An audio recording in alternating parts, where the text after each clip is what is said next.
Oke, welcome to Total Politik. Jumpa lagi di konten ngomong sendiri. Kali ini gue mau berbicara mengenai seorang tokoh yang sangat familiar dan selalu muncul di berbagai macam event politik, terutama yang berkaitan dengan anti atau gerakan kritisisme terhadap pemerintahan yang established gitu, yaitu soal sosok Muhammad Amin Rais.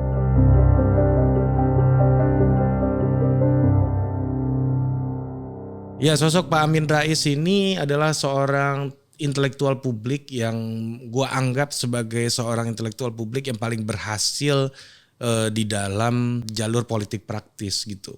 Karena nyaris tidak ada ketua partai atau pendiri partai yang merupakan intelektual publik yang masih partainya itu masih ada dan masih bertahan hingga hari ini gitu.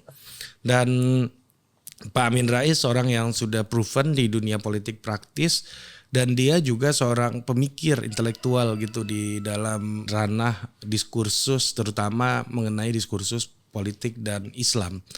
Nah, melihat sosok Pak Amin Rais ini banyak dari kita itu memiliki terasosiasi gitu pikirannya dengan peristiwa reformasi 98 karena memang Pak Amin Rais dianggap sebagai lokomotif atau penggerak utama dalam transformasi politik besar itu di tahun 98. Dan sebagai background sebenarnya ya bahwa di gerakan 98 itu ada banyak sekali elemen-elemen yang bergerak untuk mengkritisi pemerintahan Orde Baru dan menginginkan pemerintahan Orde Baru untuk mengakhiri jabatannya, terutama Pak Harto harus mundur. Dan gerakan-gerakan itu ada terdiri dari gerakan mahasiswa, ada gerakan yang internal pemerintahan sendiri, barisan yang patah hati, barisan yang sakit hati atau barisan balik badan dari pemerintahan Orde Baru.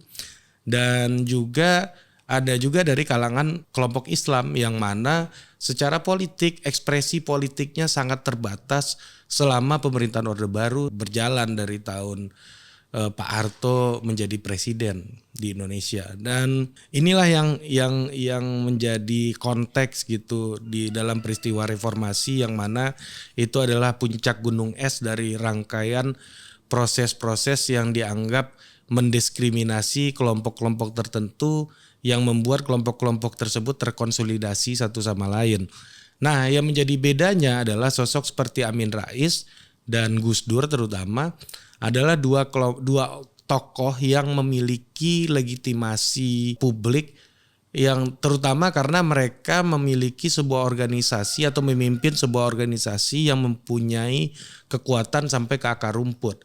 Pak Amin Rais itu ketua Muhammadiyah dan waktu itu Gus Dur merupakan ketua PBNU yang juga darah biru merupakan keturunan dari pendiri PBNU sendiri gitu.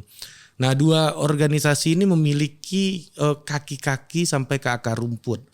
Jadi Pak Amin kalau ingin menyampaikan gagasan politiknya itu dia udah punya jalur distribusi seperti halnya juga Gus Dur. Nah, ini yang agak membedakan dua tokoh ini dengan tokoh-tokoh reformasi lainnya, terutama misalnya seperti Bu Mega yang merupakan anak dari proklamator yang basis legitimasinya itu adalah tradisional, yang mana dia keturunan dari pendiri republik ini gitu. Basisnya adalah karisma personalnya. Nah, sementara Gus Dur dan Amin Rais dua-duanya memang punya karisma personal, punya gagasan, punya pikiran kultural juga, dan khusus Gus Dur itu adalah darah biru juga di PBNU dan juga salah satu pendiri republik juga ayahnya. Nah, ini yang membedakan dua sosok ini dengan Bu Mega. Mereka berdua punya kaki-kaki yang betul-betul terorganisir dengan berbagai macam aktivitas keorganisasiannya sampai ke akar rumput. Kalau Muhammadiyah di kalangan perkotaan Islam, di NU itu kalangan pedesaan. Nah, awalnya itu Pak Amin itu memantik gitu ya diskursus mengenai suksesi kepemimpinan nasional, yaitu di sidang Tanwir Muhammadiyah 93 di Surabaya. Ketika itu Pak Amin berbicara masalah suksesi kepemimpinan nasional yang mana gagasan itu membuat riuh karena di internal Muhammadiyah sendiri kan tidak semuanya juga yang seperti Pak Amin. Banyak juga orang-orang yang merupakan pegawai pemerintah yang memiliki hubungan yang dekat dengan pemerintahan Orde Baru di bawah pimpinan Pak Harto gitu. Nah,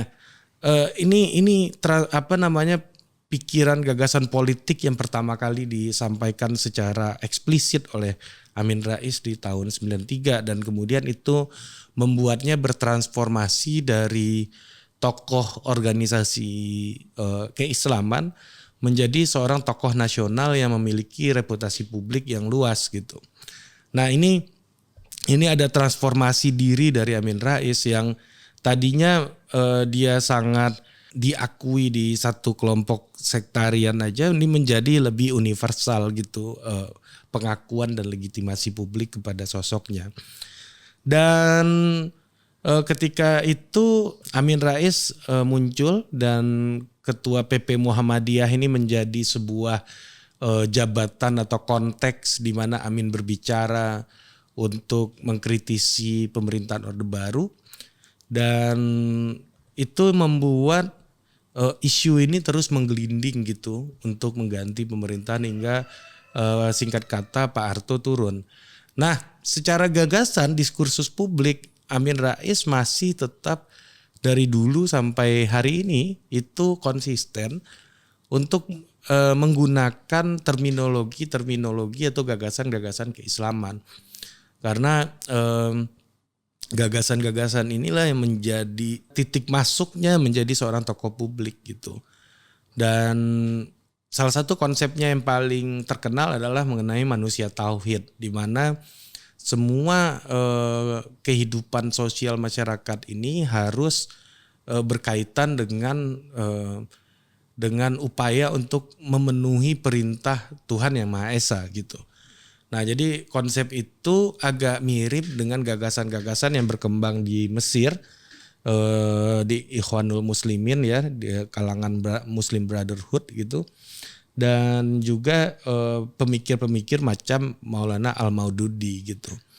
Nah, inilah konteks intelektual dan konteks politiknya Pak Amin, dan bahkan sampai hari ini mungkin gua rasa tidak ada seorang intelektual publik yang mampu membangun organisasi seperti Pak Amin di dalam ranah politik praktis. Mungkin ya bisa kita bilang akademisi yang paling sukses di ranah politik praktis ya Amin Rais gitu. Lepas dari posisinya yang mana. Nah, memang dari dulu posisinya itu memang pertama defaultnya lebih banyak anti kepada pemerintahan yang established ya, dari sejak Orde Baru, Gus Dur jadi presiden, bahkan Gus Dur menyebut Pak Amin sebagai dalang penggulingannya ketika itu. Dan yang ketiga itu juga pemerintahan SBY, terutama pemerintahan SBY fase pertama gitu 2004 sampai 2009. Dan juga pemerintahan Jokowi di dua periode ini posisinya Pak Amin anti pemerintahan, dan yang kedua adalah mengikuti kemana arah dukungan dari segmentasi kelompok Islam gitu. Jadi ada dua konteks utama itu yang memperlihatkan di mana posisi Amin Rais berdiri gitu. Mungkin itu aja untuk konten ngomong sendiri hari ini, dan kita akan bahas lebih lanjut soal tokoh seperti Amin Rais dan tokoh-tokoh intelektual publik lainnya. Ikuti terus Total Politik, sampai jumpa di konten ngomong sendiri berikutnya. Dah.